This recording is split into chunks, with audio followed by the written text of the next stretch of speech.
মাদক দ্রব্য কিভাবে হারাম হলো, কেন হারাম হলো, সর্বপ্রথমে এই সম্পর্কে জানব।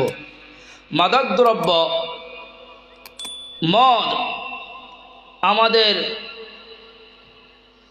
পূর্বের শরীয়তে, আমাদের শরীয়তের পূর্বের শরীয়তে মাদক দ্রব্য হালাল ছিল। এমনকি ইসলামের প্রথম জামানা পর্যন্ত, প্রথম যুগ পর্যন্ত মাদক দ্রব্য মদ্যপান করা বৈধ ছিল। তারপর আল্লাহ রাব্বুল আলামিন লাহে লাহে পর্যায়ক্রমে এই মাদক দ্রব্যকে অবস্থা বুঝিয়া আল্লাহ তাআলা মাদক দ্রব্যকে হারাম করেছেন। ডাইরেক্ট আল্লাহ তাআলা হারাম করে নাই, ডাইরেক্ট আল্লাহ বলে নাই যে আজকে থেকে মদ পান করা হারাম, এইভাবে আল্লাহ তাআলা বলে নাই।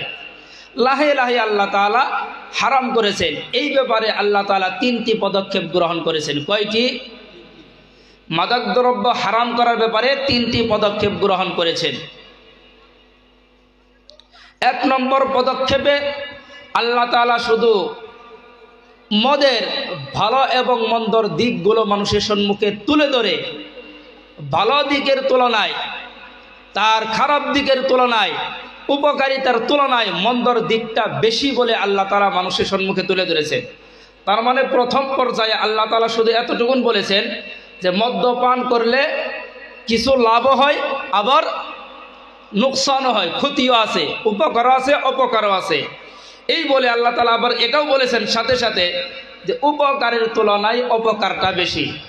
কথা বলছেন তো?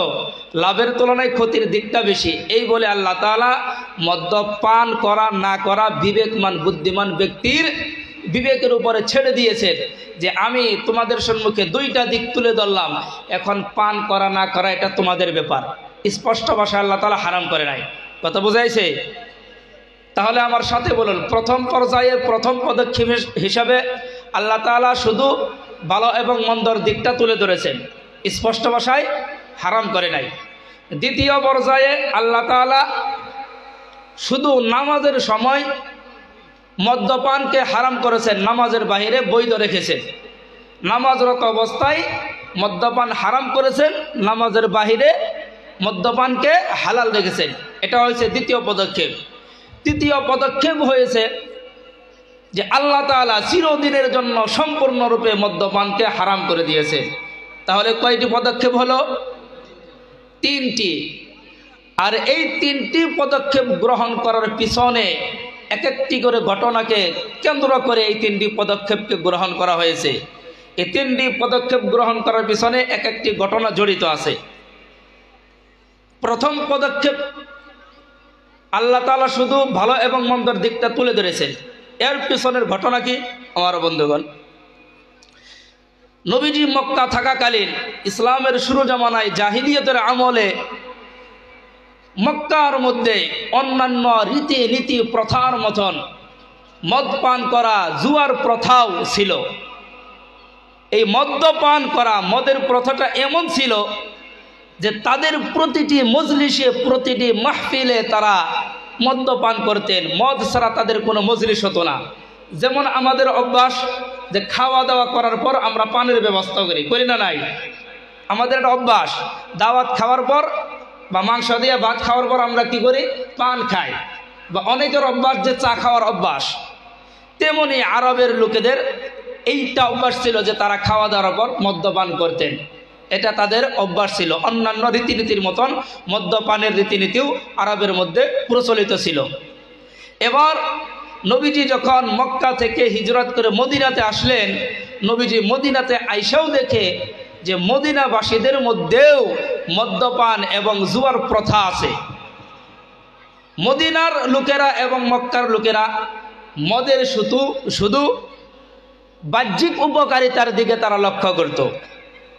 মদের বাহ্যিক উপকারিতা কি?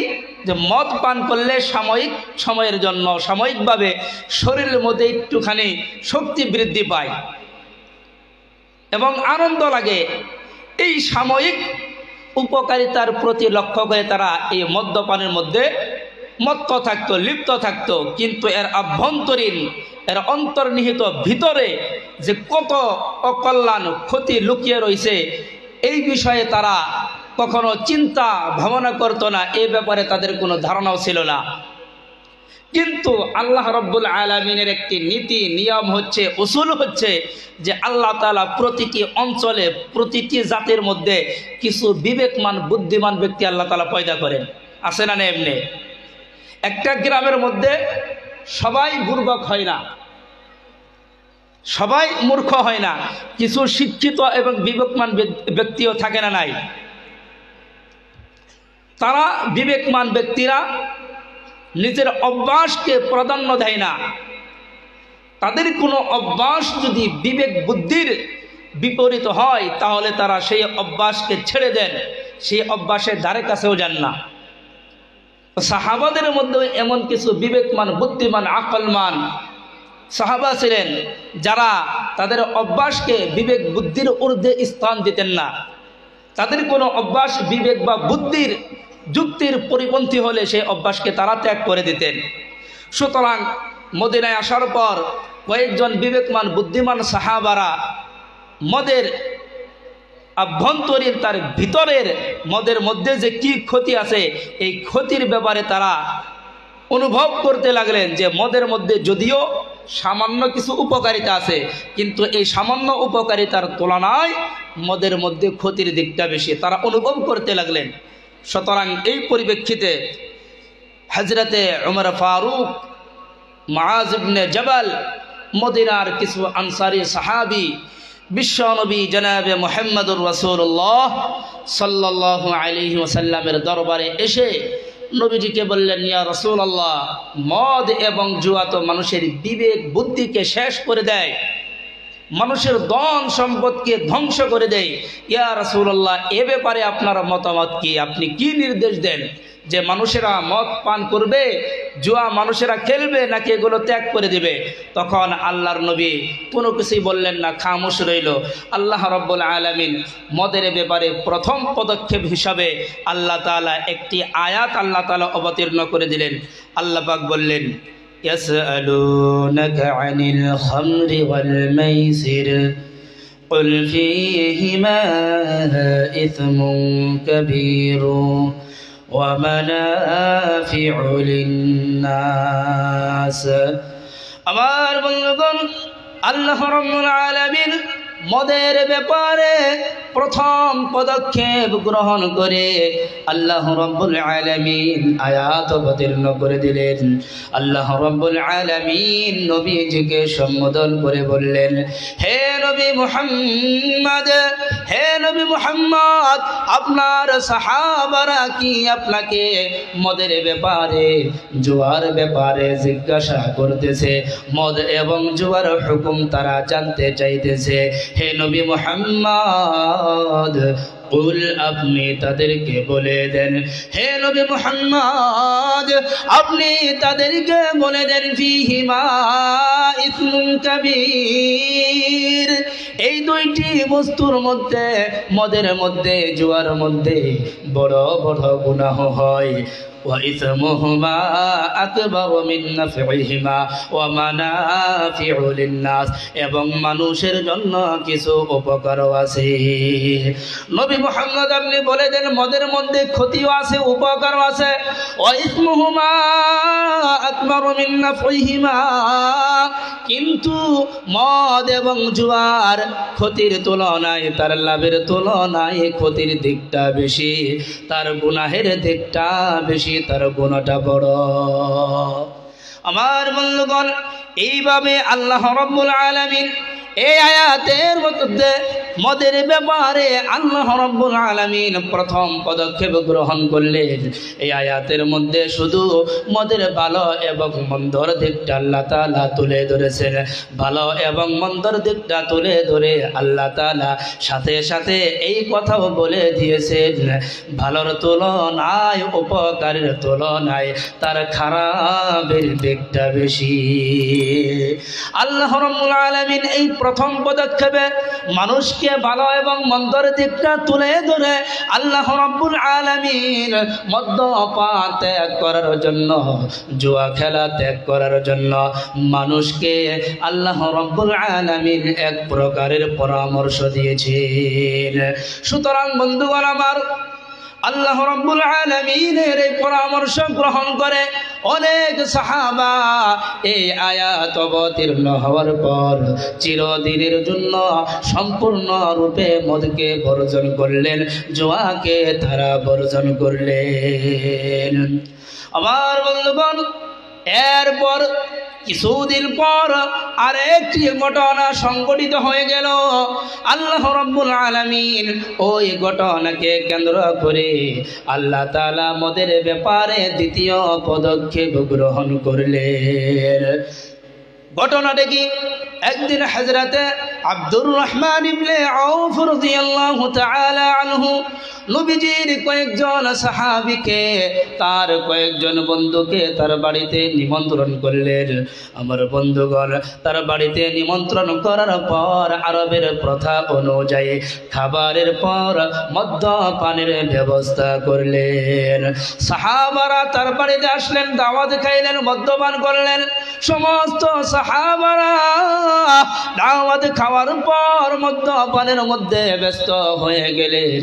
এমন সময় মাগরিবের নামাজের সময় হয়ে গেল। সমস্ত সাহাবা নামাজের জন্য দাঁড়িয়ে গেল এবং একজনকে ইমামতি করার জন্য আগে বাড়িয়ে দিলেন। এবার ইমাম সাহেব ইমামতি করার জন্য আগে বাড়লেন। ইমাম সাহেব নামাজের মধ্যে কিরাত করা আরম্ভ করলেন। নামাজের মধ্যে সূরা কাফিরুন পড়তে আরম্ভ করলেন। যখনই নামাজের মধ্যে নেশাগ্রস্ত অবস্থায়, মদ্যপান করা অবস্থায় সূরা কাফিরুন পড়লেন, সূরা কাফিরুনের মধ্যে তিনি ভুল পড়লেন, লা আ'বুদু মা তা'বুদুন। এই আয়াতের মধ্যে আ'বুদু মা তা'বুদুন, লা আ'বুদু পড়া লাগে। লা আ'বুদুর জায়গায় লা ছেড়ে দিয়ে শুধু আ'বুদু পড়লো। আমার বন্ধুগণ, লা আ'বুদু মা তা'বুদুনের অর্থ হয়েছে, হে মক্কার কাফেরেরা, তোমরা যার ইবাদত করো, দাসত্ব করো, গোলামি করো, আমরা মুসলমানেরা তার গোলামি করি না। কিন্তু সাহাবা নেশাগ্রস্ত অবস্থায় তিনি লা ছেড়ে দিয়ে শুধু বললেন আ'বুদু মা তা'বুদুন, অর্থাৎ হে মক্কার কাফেরেরা, তোমরা যার ইবাদত করো আমরাও তার ইবাদত করি। একটু জোরে বলুন না নাউযু বিল্লাহ। আমরা কি মূর্তির ইবাদত করি? কিন্তু সাহাবা আ'বুদু পড়লেন, লার জায়গায় আ'বুদু, লা আ'বুদু, লা ছেড়ে দিলেন, আ'বুদু মা তা'বুদুন পড়লেন, যার কারণে অর্থটা পাল্টে গেল। আল্লাহ রাব্বুল আলামিন সঙ্গে সঙ্গে আল্লাহ রাব্বুল আলামিন মদের ব্যাপারে দ্বিতীয় পদক্ষেপ গ্রহণ করলেন। আল্লাহ রাব্বুল আলামিন আয়াত অবতীর্ণ করে দিলেন। আল্লাহ পাক বললেন, ইয়া আইয়ুহাল্লাযীনা আমানু লা তাকরাবুস সালাতা ওয়া আনতুম সুকারা। একটু জোরে বলুন না আল্লাহু আকবার। আল্লাহ রাব্বুল আলামিন বলেন, ইয়া আইয়ুহাল্লাযীনা আমানু, হে ঈমানদারেরা, হে ঈমানদারেরা, লা তাকরাবুস সালাতা ওয়া আনতুম সুকারা, তোমরা নেশাগ্রস্ত অবস্থায় তোমরা নামাজের নিকটে যেও না। মদ্যপান করা অবস্থায় তোমরা নামাজের নিকটে যেও না। আমার বন্ধুগণ, এই আয়াতের মধ্যে আল্লাহ রাব্বুল আলামিন শুধু নামাজের সময় মদ্যপানকে আল্লাহ তাআলা হারাম করলেন, নামাজের বাহিরে অন্য সময়ের মধ্যে আল্লাহ রাব্বুল আলামিন মদ্যপানকে বহাল রাখলেন। সুতরাং এই আয়াত অবতীর্ণ হওয়ার পর অনেক সাহাবী ভাবলেন, যেই বস্তু মানুষকে নামাজ থেকে বিরত রাখে সেই বস্তুর মধ্যে কোনো ধরনের কল্যাণ থাকতে পারে না। এই কথা ভেবে অনেক সাহাবা চিরদিনের জন্য মদ্যপান করতে লাগলেন, চিরদিনের জন্য মদ্যপানকে বর্জন করে দিলেন। আবার অনেক সাহাবা এই কথা ভেবে আল্লাহ রাব্বুল আলামিন শুধু নামাজের সময় মদ্যপানকে আল্লাহ রাব্বুল আলামিন হারাম করেছেন, নামাজের বাহিরে আল্লাহ তাআলা জায়েজ রেখেছেন। এই কথা ভেবে অনেক সাহাবারা মদ্যপানের মধ্যে লিপ্ত থাকেন। এরপর কিছুদিন পর আবার আরেকটি ঘটনা সংঘটিত হয়ে গেল। আল্লাহ রাব্বুল আলামিন এই ঘটনাকে কেন্দ্র করে আল্লাহ রাব্বুল আলামিন মদের ব্যাপারে তৃতীয় পদক্ষেপ আল্লাহ তাআলা গ্রহণ করলেন। এই ঘটনাটি হলো হযরতে আতবান ইবনে মালিক রাদিয়াল্লাহু তাআলা আনহু একদিন তার বাড়িতে কয়েকজন সাহাবাকে নিমন্ত্রণ করলেন। আরবের প্রথা অনুযায়ী আরবের মধ্যে একটি প্রথা ছিল, মদ্যপান করতেন তারা। খাওয়া দাওয়া শেষ করার পর মদ্যপানের প্রতিযোগিতা আরম্ভ হয়ে যেত। তারা মদ্যপানের প্রতিযোগিতা করত এবং মদ্যপানের অবস্থায়, নেশাগ্রস্ত অবস্থায় তারা কবিতা আবৃত্তি করতেন। এই কবিতার মাধ্যমে নিজের বংশের পূর্বপুরুষদের গর্বমূলক, অহংকারমূলক কথা তারা বলতেন এবং অন্য বংশের পূর্বপুরুষদের দোষ গুণ তারা বর্ণনা করত। সুতরাং নবীজির এক সাহাবা হযরতে সাআদ ইবনে আবি ওয়াক্কাস রাদিয়াল্লাহু তাআলা আনহু মদ্যপান করে উনি একটি কবিতা আবৃত্তি করলেন। কবিতার মধ্যে উনি ওনার বংশের পূর্বপুরুষদের গর্বমূলক কথা, উনি ওনার বংশের পূর্বপুরুষদের প্রশংসা করলেন এবং আনসার বংশের পূর্বপুরুষদেরকে উনি দোষারোপ করলেন, আনসার বংশের পূর্বপুরুষদের দোষগুণ বর্ণনা করলেন। ফলে একজন আনসার যুবক রাগান্বিত হয়ে উটের গন্ড দেশের একটি বড় হাড্ডি নিয়ে আমার বন্ধুগণ হযরতে সাআদ ইবনে আবি ওয়াক্কাস রাদিয়াল্লাহু তাআলা আনহুর মাথার মধ্যে ছুঁড়ে মারলেন। হযরতে সাআদ ইবনে আবি ওয়াক্কাস মারাত্মকভাবে আহত হয়ে গেলেন। এবার হযরতে সাআদ ইবনে আবি ওয়াক্কাস রাদিয়াল্লাহু তাআলা আনহু সুস্থ হওয়ার পর বিশ্বনবী জনাবে মুহাম্মদুর রাসূলুল্লাহ সাল্লাল্লাহু আলাইহি ওয়াসাল্লামের দরবারে গিয়ে ওই আনসার যুবকের বিরুদ্ধে অভিযোগ করলেন। বিশ্বনবী জনাবে মুহাম্মদুর রাসূলুল্লাহ সাল্লাল্লাহু আলাইহি ওয়াসাল্লাম আল্লাহ রাব্বুল আলামিনের দরবারে দুটো হাত উত্তোলন করে বললেন, আল্লাহুম্মা বাইয়িন লানা ফিল খামরি বায়ানান শাফিয়ান। একটু জোরে বলুন না সুবহানাল্লাহ। বিশ্বনবী আল্লাহ রাব্বুল আলামিনের দরবারে হাত উত্তোলন করে বললেন, আল্লাহুম্মা বাইয়িন লানা ফিল খামরি বায়ানান শাফিয়ান। হে আল্লাহ, এই মদের ব্যাপারে আপনি স্পষ্ট বিধান আমাদেরকে দান করুন। রব্বুল আলামিন মদের ব্যাপারে পরিষ্কার বিধান আপনি আমাদেরকে দান করুন।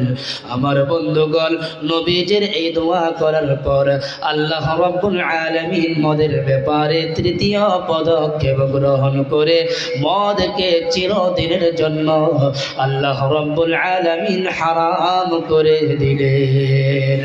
আল্লাহ রাব্বুল আলামিন আয়াত অবতীর্ণ করে দিলেন।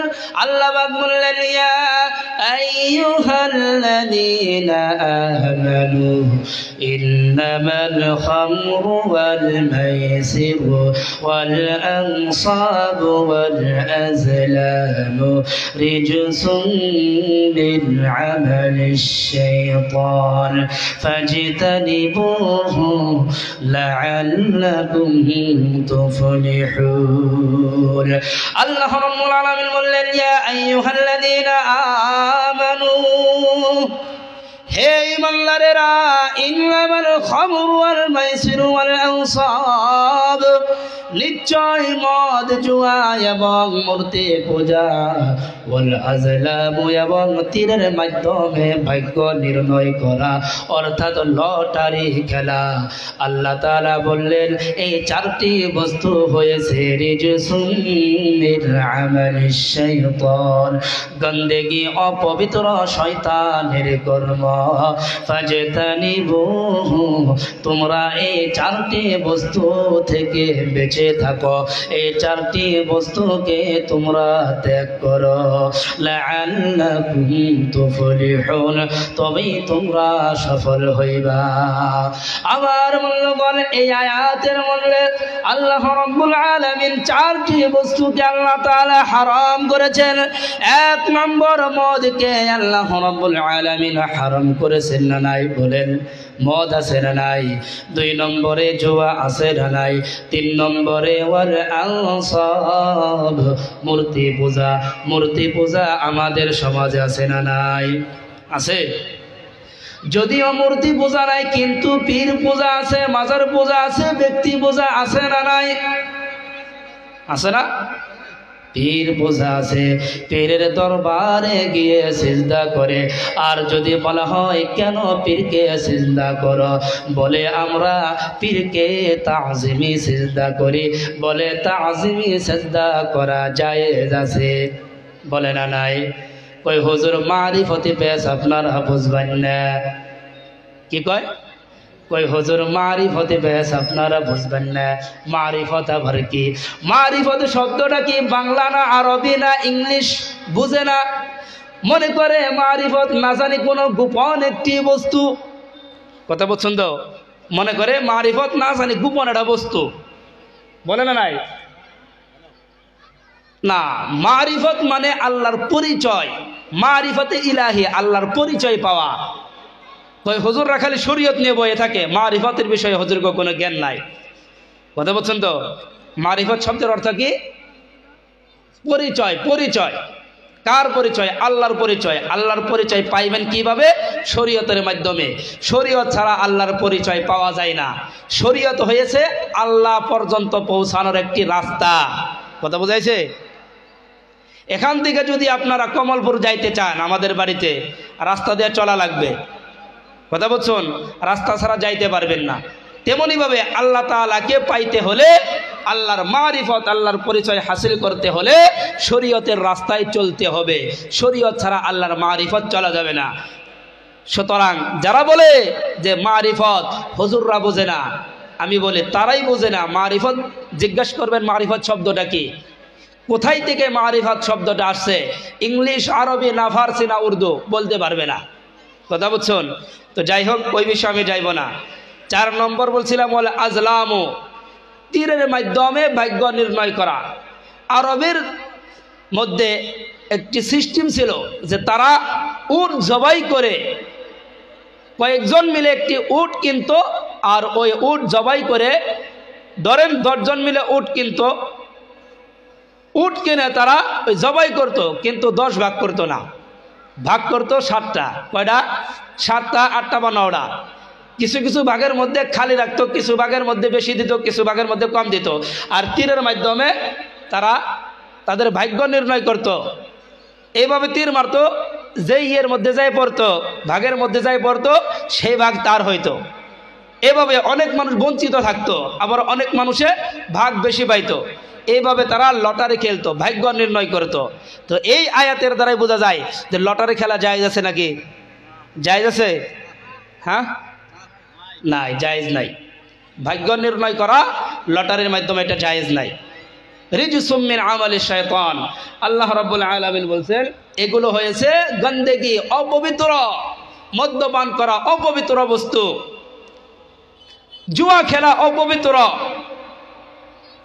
মূর্তি পূজা করা, পীর পূজা, ব্যক্তি পূজা, এগুলো হয়েছে গন্দেগি, অপবিত্র, মিন আমালিশ শাইতান, শয়তানের কর্ম। আল্লাহ বলেন ফাজতানিবুহু, তোমরা এগুলো বস্তু থেকে বেঁচে থাকো, লাআল্লাকুম তুফলিহুন, দুনিয়াতেও তোমরা সফল হইবা, আখিরাতেও তোমরা সফল হইবা। তো বন্ধুগণ, এই আয়াতের মধ্যে আল্লাহ তাআলা মদকে চিরদিনের জন্য আল্লাহ তাআলা হারাম করে দেন। সুতরাং এই আয়াত অবতীর্ণ হওয়ার পর বিশ্বনবী এক সাহাবাকে মদিনার মধ্যে মদ হারাম হওয়ার কথা ঘোষণা করার জন্য মদিনার অলিতে গলিতে পাঠিয়ে দিলেন। ঘোষণাকারী মদিনার অলিতে গলিতে আইসা মদের হারাম হওয়ার কথা ঘোষণা করতে আরম্ভ করলেন। ঘোষণাকারী মদিনার অলিতে গলিতে আইসা ঘোষণা করতে আরম্ভ করলেন, বলতে লাগলেন হুররিমাতিল খুমুর, মদকে চিরদিনের জন্য হারাম করা হয়েছে।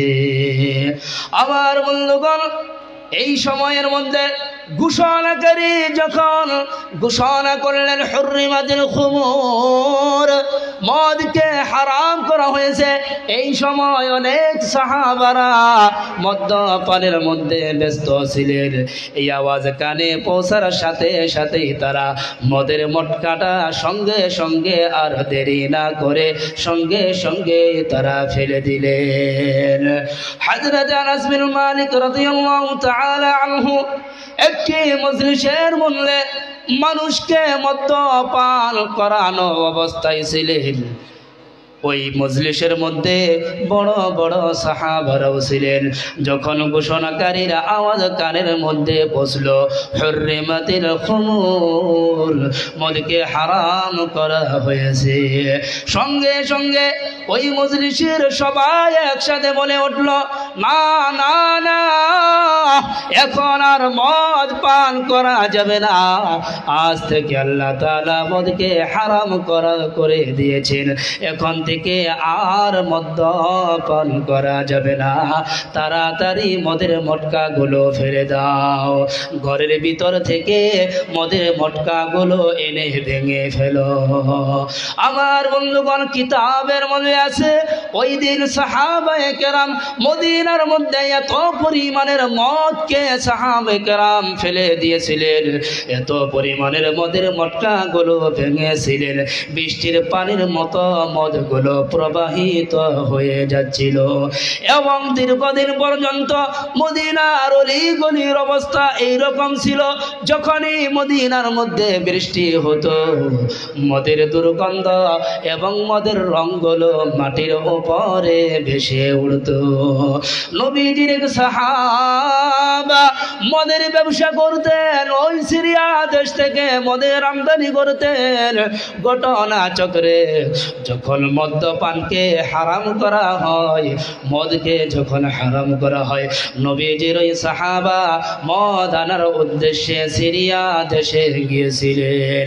এবার সিরিয়া দেশ থেকে মদ এনে মদিনায় প্রবেশ করার পূর্বে মদিনার দিকে যখন ফিরলেন, এখন পর্যন্ত মদিনায় প্রবেশ করে নাই, ওনার কাছে সংবাদ পৌঁছলো মদকে হারাম করা হয়েছে।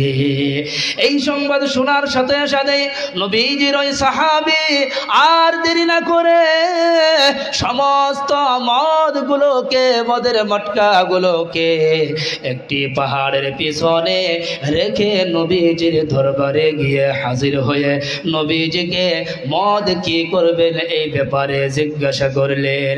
আল্লাহর নবী সাল্লাল্লাহু আলাইহি ওয়াসাল্লাম ওই সাহাবাকে বললেন, ও আমার সাহাবা, যাও যাও, তাড়াতাড়ি তুমি মদের এই মটকাগুলো ভেঙে ফেলো, মদের মটকাগুলো ভেঙে তুমি মদগুলো ভাসিয়ে দাও।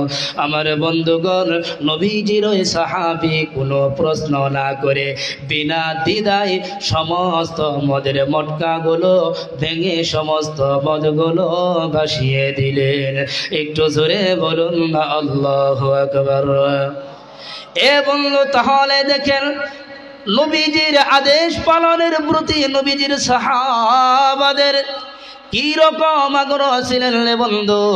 আর আমরাও তো নবীজির উম্মত, আমাদেরকে যদি বলা হয় ভাই দাড়িটা রেখে দাও, আমরা বলি ভাই দাড়ি রাখবো, কিন্তু দাড়ি রাখলে তো আমার বয়স বেশি দেখা যায়, ফলে যখন বিয়াহ করতে যাই মেয়েরা বয়স বেশি বলে আমাকে রিজেক্ট কইরা দেয়, বলি না নাই, বলি না নাই। কয় মেয়েরা বয়স বেশি মহিলা রিজেক্ট কইরা দেয়। ও হুজুর, এই জন্য এখন আমরা দাঁড়িয়ে রাখবো না, বিবাহ করার পরে দাঁড়িয়ে রাখবো। এবার বন্ধু বিবাহ করেছেন, বিবাহ করার পর যদি তাকে বলা হয় ভাই দাড়িটা রেখে দাও, এবার বলে হুজুর এই মাত্র বিবাহ করলাম, দাড়িটা কিভাবে রাখি? বলে আপনার ভাবি দাড়ি রাখতে দেয় না। বলে না নাই। এ বন্ধু, হে যুবক, তোমার বিবি যদি তোমাকে দাঁড়িয়ে রাখতে বারণ করে রে বন্ধু, বলো ওই বিবির কথা শোনা যাবে নি? যাবে? শোনা যাবে ওই বিবির কথা? লা তাআতা লিমাখলুকিন লিমাসিয়াতিল খালিক। দুনিয়ার মানুষকে রাজি করার জন্য, দুনিয়ার মখলুককে সন্তুষ্ট করার জন্য খালিক সৃষ্টিকর্তাকে নারাজ করা যাবে না। যাবে? দুনিয়ার মানুষের কথা শুনে আল্লাহর কথা অমান্য করা যাবে না, নবীর কথা অমান্য করা যাবে না। আমার বন্ধুগণ, এবার আসেন মদের ব্যাপারে তিনটি পদক্ষেপ আল্লাহ তাআলা গ্রহণ করলেন।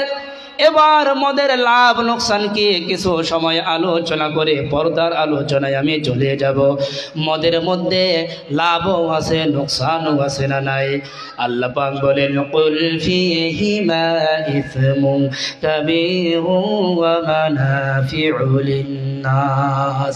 আল্লাহ তাআলা বলেন হে নবী, আপনি আপনার উম্মতদেরকে বলে দেন ফীহিমা ইসমুন কাবীর ওয়া মানাফিউ লিন-নাস, এই দুইটি বস্তুর মধ্যে মদ এবং জুয়ার মধ্যে বড় বড় গুনাহ হয়। ওয়া মানাফিউ লিন-নাস, এবং মানুষের জন্য কিছু উপকারও আছে। তবে এই মদের উপকারিতার তুলনায় তার ক্ষতির দিকটা বেশি। ওয়া ইসমুহুমা আকবারু মিন নাফিহিমা। এবার যদি বলেন হুজুর মদের উপকারিতা কি? মদের মধ্যে উপকারিতা আমি শুরুতেই বলেছি, মদ্যপান করলে সাময়িকভাবে শরীরের মধ্যে একটু শক্তি বৃদ্ধি পায়, শরীরের মধ্যে চেহারার মধ্যে লাবণ্য সৃষ্টি হয়, একটু সময়ের জন্য মানুষের আনন্দ লাগে, ফুর্তি লাগে। কিন্তু মদের এই নগণ্য ক্ষতির তুলনায়, এই নগণ্য উপকারিতার তুলনায় তার ক্ষতির দিকটা বেশি। মদের মধ্যে মানুষের শারীরিক ক্ষতিও হয়, রুহানি ক্ষতিও হয়। শারীরিক ক্ষতি, অনেক শারীরিক ক্ষতি হয়। শারীরিক ক্ষতির মধ্য থেকে একটি ক্ষতি হয়েছে, মদ্যপান করলে মানুষের হজম শক্তি নষ্ট হয়ে যায়, মানুষের খাদ্য স্পৃহা কমে যায়, চেহারাটা বিকৃত হয়ে পড়ে না নাই? জার্মানের একজন ডাক্তার বলেছেন, কোনো ব্যক্তি যদি রেগুলার যদি মদ্যপান করে, কোনো ব্যক্তি যদি মদ্যপানে অভ্যস্ত থাকে, এই ব্যক্তি 40 বছর বয়সে 60 বছরের বুড়ার মতন অকর্মণ্য হয়ে পড়ে। তার দেহের গঠন এতটা দুর্বল হয়ে পড়ে যেমনটা 60 বছরের বুড়ারও হয় না। আমার বন্ধুগণ, মদের আরো অনেক ক্ষতি আছে, বলতে গেলে অনেক সময়ের বন্ধু। মদ্যপান করলে মানুষের লিভার নষ্ট হয়, কিডনি নষ্ট হয়। এক কথায় বলতে গেলে মদ্যপানের মধ্যে মানুষের শারীরিক অনেক ক্ষতি হয় না নাই? মদ্যপানের আরেকটি ক্ষতির দিক হয়েছে, মদ্যপান করলে আমরা যে খাদ্য খাই, খাদ্য খাইলে মানুষের শরীরে রক্ত সৃষ্টি হয় এবং মানুষের শরীরের অংশে পরিণত হয়। কিন্তু পৃথিবীর সমস্ত চিকিৎসাবিদ এই কথার উপরে একমত, মদ মানুষের শরীরে রক্ত সৃষ্টি করে না, মানুষের শরীরের কোনো অংশেও পরিণত হয় না।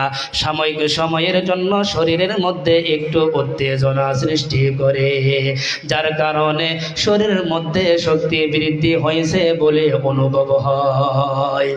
আমার বন্ধুগণ, মদের আরো ক্ষতির দিক আছে। মদের আরেকটি ক্ষতির দিক হয়েছে, মদ্যপান যারা করে রে বন্ধু, তারা মানুষের কাছে পুতুলে পরিণত হয়ে যায়।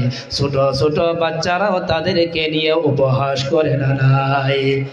মানুষ মদ্যপানকারী এতটা ঘৃণা করে, এতটা ঘৃণা করে রে বন্ধু, কোন ছেলের ব্যাপারে যদি শুনে এই ছেলেটা মালদার, অনেক আখলাকওয়ালা, ছেলেটা অনেক শিক্ষিত, কিন্তু যদি শুনে যে ছেলেটা মদ্যপান করে, মানুষে তার সাথে নিজের মেয়া বিবাহ দিতে চায় কি? চায় না, তাই না? চাই কি? যদি শুনে কোন মেয়ের ব্যাপারে, মেয়েটা দেখতে শুনতে খুব ভালো, খুবসুরত, কিন্তু তার বাবা মদ্যপান করে, মানুষে ওই মেয়েকে নিজের পুত্রবধূ বানাইতে চায় না। পৃথিবীর প্রতিটি ধর্মের মানুষে মদকে ঘৃণা করে না? নাই, শুধু ইসলাম ধর্মের মানুষে মদকে ঘৃণা করে না, প্রত্যেক ধর্মের মানুষেরা মদকে ঘৃণা করে। এই জন্য বন্ধু, মদ্যপান ত্যাগ করার দরকার আছে না নাই? মাদক দ্রব্য, মদ হোক, ড্রাগস হোক, যত ধরনের মাদক দ্রব্য আছে সব কিছুই আমাদের ত্যাগ করতে হবে। কথা বুঝাইছে? যাই হোক, হুজুর মুখতাসার করতে আমাকে বলেছেন, সংক্ষিপ্ত করতে বলেছেন। আমার পরেও আরেকজন বক্তা আছে, সুদূর কলকাতা থেকে এসেছেন। আমরা তো লোকেল, আপনারা সর্বদাই শুনতে পারবেন আমাদের বয়ান।